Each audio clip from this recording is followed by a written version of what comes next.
Vous devez faire la différence entre le domaine et le travail. Quand Dieu a créé Adam et Ève, il leur a donné un travail. C'était de cultiver le jardin et de le garder. Mais il leur a donné un domaine. C'était de dominer et d'assujettir. Et d'être son image.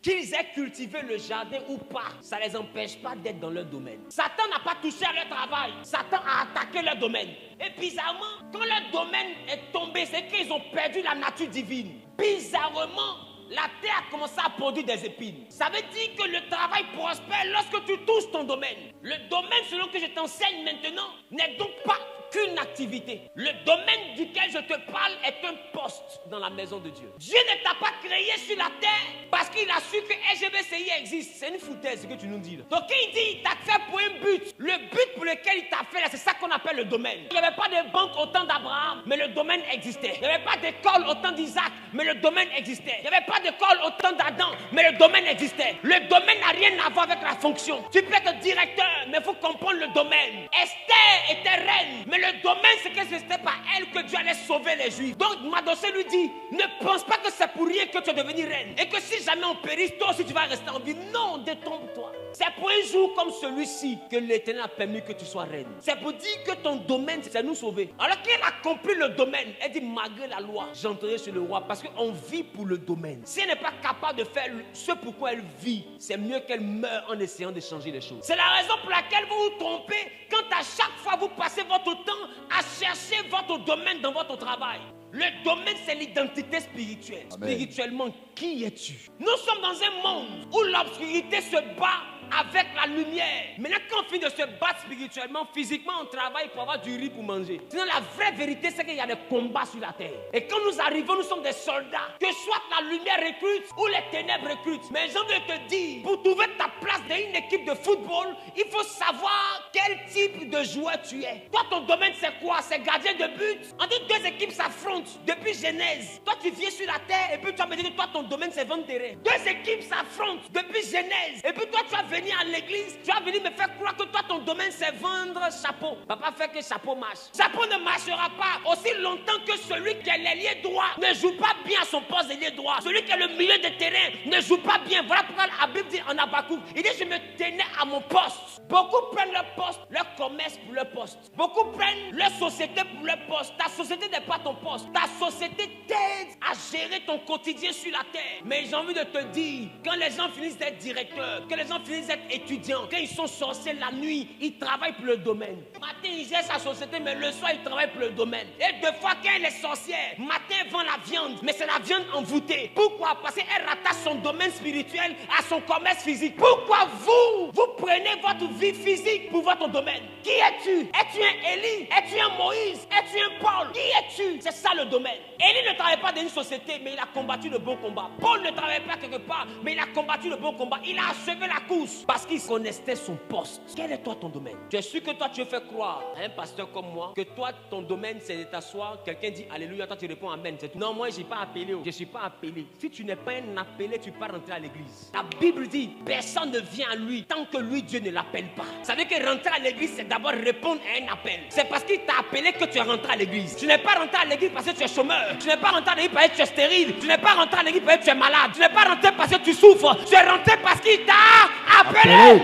Mais quand il t'appelle, c'est qu'il y a un recrutement. Il a regardé l'équipe, il a regardé le combat. Il dit à partir de maintenant, tu dois sortir un joker. Alors il te prend du monde, il t'envoie dans l'église parce qu'il sait que toi tu es un joueur au père. Tu rentres dans le mercato de Dieu. Alors Dieu fait des recrutements et dans son recrutement, il pense à toi parce qu'il t'a connu avant que ton père ne te connaisse. Il t'a connu avant que ta mère ne te connaisse. Il te recrute parce qu'il connaît ton domaine. C'est qu'au niveau du combat, il faut un homme comme toi. Il sait qu'au niveau où on est arrivé, l'église a besoin d'une femme comme toi. Alors pourquoi toi tu rentres à l'église et puis tu te sens trop sale? Si Dieu regardait ta saleté, il ne t'aurait pas fait rentrer dans l'église.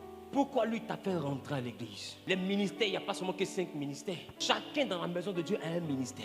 Il y a la raison pour laquelle il t'a appelé. Pourquoi toi il t'a appelé? Voilà ma question. Tant que tu n'as pas la réponse à ça, ce que tu cherches, tu ne le trouveras pas. Tu as perdu quoi? Tu as tout perdu financièrement, tu veux tout retrouver? Un homme était comme toi, il s'appelait Saoul. Dans sa famille, il vivait de l'élevage. Quand un éleveur perd les femelles de son troupeau, il vient d'être ruiné. Parce que ce sont les femelles qui multiplient le troupeau. Les femelles sont perdues. C'est que le troupeau est fini. Et les ânesses, toutes les femelles de la maison de Saoul étaient perdues.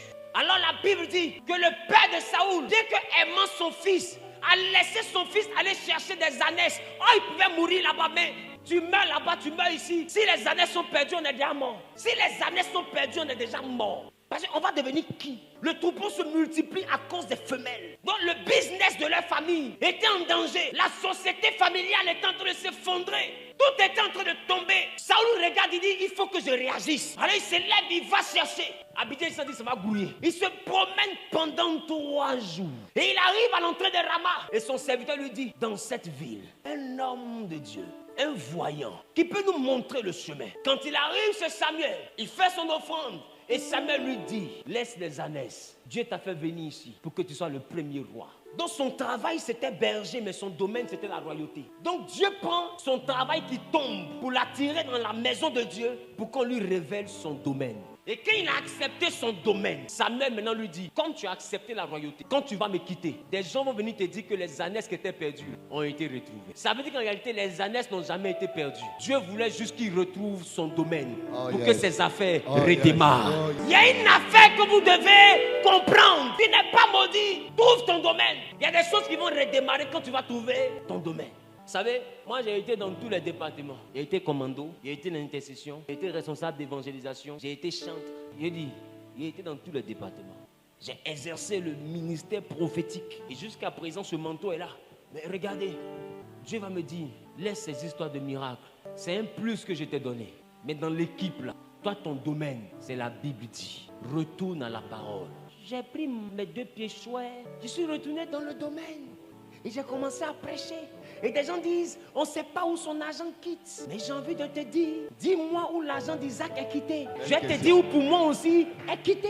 La Bible, cet homme est devenu riche la même année. Si un auditeur rentre dans le champ d'Isaac et fait l'expertise de la production, ils vont taxer Isaac de blanchiment d'argent. Parce qu'il y a la norme. Quand on dit que tu as 1 hectare doit te produire normalement peut-être 2 tonnes. On sait que c'est 2 tonnes. Tout le monde sait que c'est 2 tonnes. Partout ici, quand les gens ont 1 hectare, c'est 2 tonnes. Si c'est trop, 2 tonnes et demi, maximum 3 tonnes. Là, c'est raisonnable. Isaac a 1 hectare. Lui, il n'a pas 2 tonnes. Il a 200 tonnes.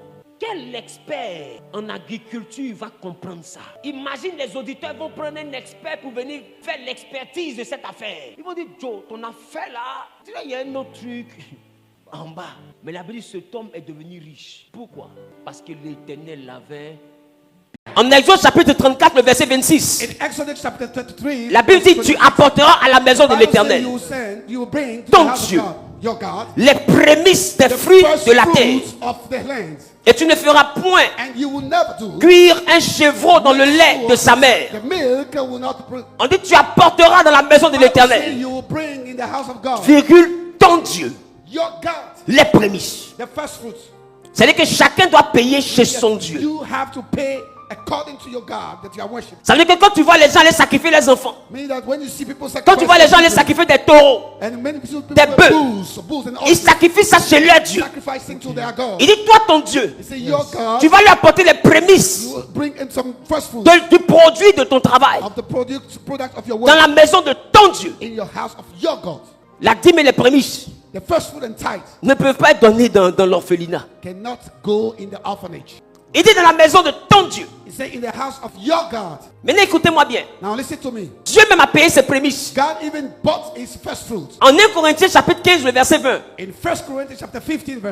Il dit mais maintenant Christ est ressuscité des morts. Il est les prémices de ceux qui sont morts. Donc Christ est prémice. Et d'ailleurs, quand on va encore en Colossiens 1:15, la Bible dit il est l'image du Dieu invisible, le premier-né de toute la création. C'est-à-dire que s'il est premier, c'est qu'il est quoi? If it's the firstborn, C'est qu'il est prémisse. it means that it's the first fruit. Maintenant, écoutez-moi encore. Listen to me very well. Exode 22, 29. Exodus 29. La Bible dit, The Bible says, tu ne différeras point de m'offrir les prémices de ta moisson et de ta vendange. your first fruit, Tu me donneras le premier-né de tes fils. you give me the first fruit of your sons. Ça veut dire qu'il y a les prémices en termes de culture, de moisson. First fruit in terms of what? Et puis il y a aussi les prémices en termes d'enfantement. First fruit in terms of giving birth. Même parmi tes enfants, il y a les prémices. Among your children that are Il dit le premier-né m'appartient. he said the firstborn is belonging Quand to tu adores Dieu, tu dois comprendre. When you worship God, you should C'est pourquoi dans les familles, les aînés, les premiers-nés ne tardent pas à échouer. the people that are firstborn are failing. Parce que Dieu prend les premiers-nés. Because God is taking the En firstborn. réalité, le premier-né est le sacrifice de la famille It's the sacrifice of the family. pour que les autres soient adorés. Other people will be Et toutes les familles qui passent par la circoncision that goes through circumcision. viennent d'adhérer à l'alliance d'Abraham. Just adhering. Et dans l'alliance d'Abraham, le premier-né appartient à Dieu. The firstborn belongs to God. C'est pourquoi les aînés ont beau prier, mais ils sont dépassés par les cadets. They are some time of a past. Et ils sont frustrés They majoritairement. are frustrated Mais ils n'ont pas compris. but they didn't get Un aîné qui fait une offrande à Dieu that an elder gives pour que sa vie change, his life to il n'a change. rien compris. Doesn't understand Un aîné qui jeûne But when he's pour que sa vie change, n'a rien compris. Tu ne peux pas donner une offrande parce que toi-même tu es une offrande. yourself an offering.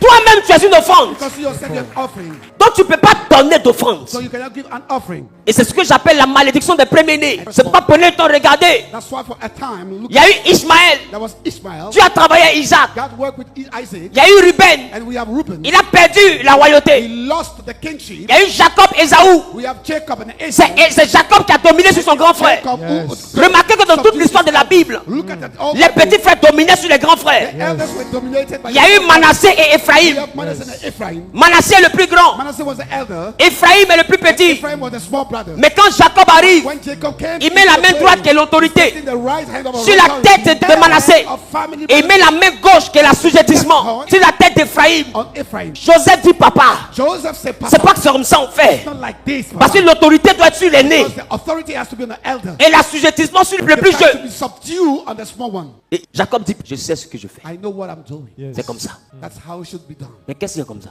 Ce qui est comme ça, What it's like. c'est que c'est naturel It is natural. que le plus petit That's the smallest. prenne la puissance de la Should bénédiction. take the power of blessing. Parce que c'est à cause du sacrifice du plus grand Because of the sacrifice of the que le elder plus petit a la that the domination. small one must have the domination En réalité, ce qui est or l'offrande, the dominion. You know, in c'est le reality, plus grand. the offering is the elder. Donc ce qui va nous aider, So what is going to help us c'est le plus petit. is the small. Mais ce que Dieu prend pour nous What aider, God is taking to help c'est le us plus grand. is the donc on donne le plus grand à Dieu So we give the pour que le biggest plus petit one to soit God, grand. for the small one to be bigger. C'est pourquoi vous les aînés qui souffrez, That's why you elders c'est un principe divin des prémices. suffering is the principle. Vous souffrez du principe des prémices. of the first fruit. You are Et en tant qu'être humain, il y a un moyen de sortir de ça. a human being. There's a way out. Et ce moyen, je veux le prêcher le vendredi soir. I want to preach that on a Friday night. Il y a un moyen quand tu es aîné There's a way out when you're de elder, sortir de ce problème. to get out of that problem. Parce que prenez le temps de remarquer, Because notice something. les familles ne s'asseyent jamais sur les aînés. Family never sit down on Même the quand ils elders. travaillent premier. Even when we work on the first Mais sa time, vie finit dans une forme de frustration. but it's full of frustration. Ses petits frères finissent par le rattraper, le Small dépasser. brothers come and overpass Et him. majoritairement, lui-même, il finit en demandant aux petits frères. Sometimes he even finished by asking the small brothers. C'est pas pour rien, c'est biblique. It's not for nothing. It's biblical. Et la Bible dit And the Bible says. que Jésus est le premier-né. Voilà pourquoi la Bible dit That's what the Bible says. que Dieu, That God créateur, creates a tant aimé as Lord. qu'il a donné son fils And gave his belongs en to tant que us. père. As a father. Il a dit que les premiers-nés nous appartiennent, Firstborn belongs to us. mais appartiennent au But créateur. it belongs to the creator. Alors quand lui, Dieu, Be where he il died, devient un père, he becomes a il father. doit donner à Dieu He has to give to son God premier-né. his firstborn. Donc Dieu So God a aussi père. is father to Non, il est Dieu. God. Et Dieu doit recevoir le He has to premier-né receive the de firstborn. quiconque est un père. Anybody who Donc is a quand Dieu father, devient un and père, when he becomes a alors father, Dieu père then God doit Father donner son fils has to give his à son Dieu to God, pour que son, Dieu so that God soit le père en règle. Yes. Alors Dieu aime le monde. God is Donc lui aussi doit payer ses prémices. Comme il nous a demandé de donner nos fils, il doit aussi donner son fils. to give his Et son. alors il prend son So he fils take his son et il livre son fils. and he Ça lui fait mal.